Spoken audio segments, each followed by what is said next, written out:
Chapter 1, but it's mine. Letting go of the pronoun mine. Mine. It's a four-letter word that means many things. Possession, identification, purpose, meaning, and value. Perhaps even proof that I have accomplished something. Mine also verifies my worth, that someone gave it to me. These, whether we want to admit it or not, all combine to define the word mine. So a toddler learns very quickly that something they possess in their minds is theirs. When someone else challenges that claim of possessiveness, the ego-centered human heart comes out loud and clear with a temper fit and the word mine. We emphasize sharing. We try to refocus and use another toy, and we even attempt psychology on a 2-year-old who has learned something from us about possessiveness. Well, in the end, we get frustrated. The child gets a timeout, and no one has learned anything from anyone except not to take the toy away when people are visiting, as they will see the parenting or lack of thereof, and we are all embarrassed. Well, let's just look at what the word means if we really claim those adjectives. Possession indicates possession. Okay, follow me here. If you don't possess it, it's not yours. So really think about it. We have loaned things to others, and it's out of our possession. Other than hope that the other person cares for it and returns it, we can't control the situation. Our culture is saturated with the word possession. We work hard to buy our possessions, and we spend money caring for our possessions. We rent storage for our possessions, and we pay services to protect our possessions. We do this because we want to be good stewards, and we want to protect these possessions that we've gotten from God. That's our take as a Christian. All we have is from God, so we need to take care of these things from God. However, if we take a step back, much of the possessions we have really weren't God-intended purchases. They are human nature wants. Now that we have them, we feel we must put Jesus into the equation of making sure we take care of them because they're His. The life of the Old Testament patriarch was simple. When God said get up and move to another country, it didn't take a U-Haul, people from Pack with a Purpose moving company, and a whole bunch of friends. They just packed up their tent and 2 outfits, of one of which they were wearing, and started walking. Now that seems like a world we can't relate to, not for some of us, nor do we want to. Our box of shoes we can't live without would have to be left behind, and the glass hutch from Aunt Ethel would be left beside the road. Do you remember the stories about moving west when the country was beginning to travel toward California and the gold that was waiting there? Well, there were stories of things left along the Oregon Trail that were an interesting lot. So when they left the east, these things seemed important. But when it came time for survival, the piano got left behind the trail. As much as it hurts me to think of a piano not being a necessity, truth was the weight wasn't worth the energy to pull the wagon when every energy was needed. It became crystal clear when push came to shove, no one loved Grandma's piano enough to shove the wagon and it up a cliff. Quickly, needs were apparent, and wants were left behind the trail. We, in a culture today, can't imagine a life without our wants. We call them needs, but they're really wants. We have the biggest need-want list of the century. When all the electricity goes out or the Wi-Fi, suddenly those needs are useless. We sit in the dark and count the minutes till we can use the possessions that are 100% useless unless we have power. Possessions seem to comfort us. Our culture determines a different need level, which then attributes a higher possessiveness to our possessions. Possessions claim their attachment to our heart based on what we feel about them. The knitted Afghan Grandma knit and gave, not really high in the totem pole. The new video game, way off the charts. How do we then loosen the grip on things that are so insignificant in the long run but have taken a strong grip in the present? Mine is a pronoun. It is used to refer to things or things that belong to speakers. And according to Webster, that which belongs to me. Pronouns declare ownership, and boy, don't we love to own. Sharing what's in, protecting what's mine, and making sure others know what's mine. That's that behavior we've learned to think about and process with possessiveness. Psalms 50:12 says, "The world is mine and all that is in it." We believe it because it's in the Bible, but we don't live it. We put ourselves in the mine pronoun, replacing God. We tend to be more like Nebuchadnezzar. Daniel 4:30 reminds us that Nebuchadnezzar looked at all that surrounded him and proclaimed, "Is not this the great Babylon I have built as a royal residence by my power and for the glory of my majesty?" Of course, we know it's God's. But we feel there is some sense of accepting the results of what we have done. We want some credit and we want some ownership. We may have put hours and energy into accomplishing something, but it was God who created us, God who created the environment, God who gave us the skill, and God who saw whatever we did through to fruition. And yet, we quickly call it mine. Pride keeps us from giving credit. Pride wants to have the entire attention. I did it. That gives us the attention. Giving credit to someone takes away the mentality that I had help. Having help reminds us of our humanity. We all want to be a super mom or a super dad, and I can do it myself and I don't need any help. Along with that grip on our heart comes the posture that if I did it, then it's mine. The harder we hold on to something, the quicker God will start loosening our fingers. Not only will we lose our grip, but we will be reminded that nothing is ours. Everything we have comes from God, and if He needs to, He will give us an object lesson to remind us that we are way too possessive.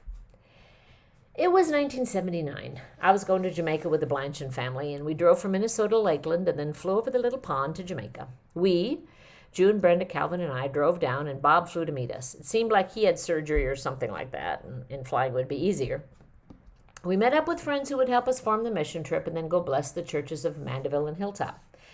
I remember well, we came in on the end of a hurricane. We couldn't go the normal route because of the washed out roads, so it took us 7 hours to go 70 miles. I just remember being tired, and I was one of the younger ones in the trip.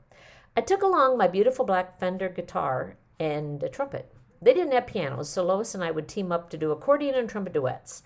We would begin playing on a hillside, and in about 30 minutes, there would be a church full of people who would sit on hard benches for 4 hours. Well, I'm not sure if the music was that good, but it did bring people to hear about Jesus. Toward the end of the 2 weeks, Bob suggested I leave the electric guitar for the church at Hilltop. Well, I couldn't believe that he would offer my guitar, because after all, it was my guitar. I said I would think about it. I'm pretty sure I also used the word pray, but I didn't even go that far. The experience over there was exciting and dramatic, and I loved every minute of it. When it came to go, once again, Bob asked if I would leave the guitar for the church. Now they didn't have any other instruments, and that should have done something to my conscience. But nope, I flew back to America with my beautiful black Fender guitar. And actually, it was probably the best guitar I've ever owned. The tone was awesome, easy to play, and it was pretty. And it was mine. I wasn't home more than a week, and I regretted my decision. And in true repentance, I sent it back on the next trip Bob made to Jamaica. That taught me about possession. Yes, it was mine, but nothing is really mine. Mine is simply a label placed on caretaking and responsibility, not really possessiveness to claim without caring that others may have a need. Acts tells us that the church had everything in common, so no one had need. Well, I had the chance to have everything in common, so no one had a need, and I was more worried about the possessive pronoun than the expressive verb of love. So I was with a guitar, and I had sent my black guitar to Jamaica, and I was in college and ended up with this cheap little acoustic thing that I made work. Sound was terrible, and the strings were way high off the fretboard, but it was what I had. After I graduated college, I began to travel and give concerts, and I found myself in Nebraska staying with some friends, and I led worship at a small church across the border in Wyoming. It wasn't too hard to see that the guitar and trumpet were both a bit on the raggy and old side. One day, my friend took me in his guitar to a store and had me bring my old trumpet. Now, his idea was to trade in his guitar and my trumpet and get me a better trumpet. It obviously really sounded bad. Well, we left the store as we came in, without any luck.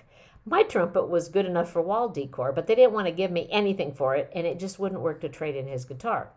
So as we went back to their house, Gary said, well, why don't you just take my guitar with you? Well, I was a little bit amazed because it was an applause guitar, and it had a rounded back, and it was really nice. And it had a case that wasn't dented. I was thankful, grateful, and appreciative. Well, that same time, another family at church who was very musical showed me this 12-string guitar. Oh man, was it nice, and the tone was amazing, and I'd never had a 12-string guitar before. Well, before I left the area, he got a hold of the people I was staying and told them to have me come and pick up the 12-string and take it with me. So I left Nebraska and Wyoming with 2 guitars. God's return isn't necessarily immediate, but when He asks you to give up something, it isn't above Him to actually double the return. 1 guitar went to Jamaica. 2 guitars left Nebraska, heading back to Iowa in the back of my little tan Honda Accord. God taught me that lesson many years, like over 40 years ago, and a lesson that included giving up my fingers, what my fingers were so tightly holding. What seemed too obvious to Bob was totally lost in the thought of the process of what was mine. That little Fender guitar really was never mine. It was God's.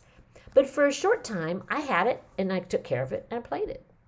When I loosened my grip and changed my attitude, God doubled what I gave back, 2 for the cost of 1. Job 121 reminds us that we came into this world empty and naked. Naked I came in from my mother's womb, and naked shall I return. The Lord gave, and the Lord has taken away. Blessed be the name of the Lord. That makes us a little bit uncomfortable, that word naked. It's so bare and descriptive, and we're embarrassed when we think of the word naked. Job didn't really worry about making people squirm in their seats. It's just what it was. We came into this world in a birthday suit, and we're going to leave in a box. We don't have a suitcase following us down the birth canal, and we won't have a U-Haul behind the hearse. God gives us what we have. If we have it, God gave it. If you work a 40-hour week to earn money to buy something, God gave you the job, the energy, the knowledge, and the job.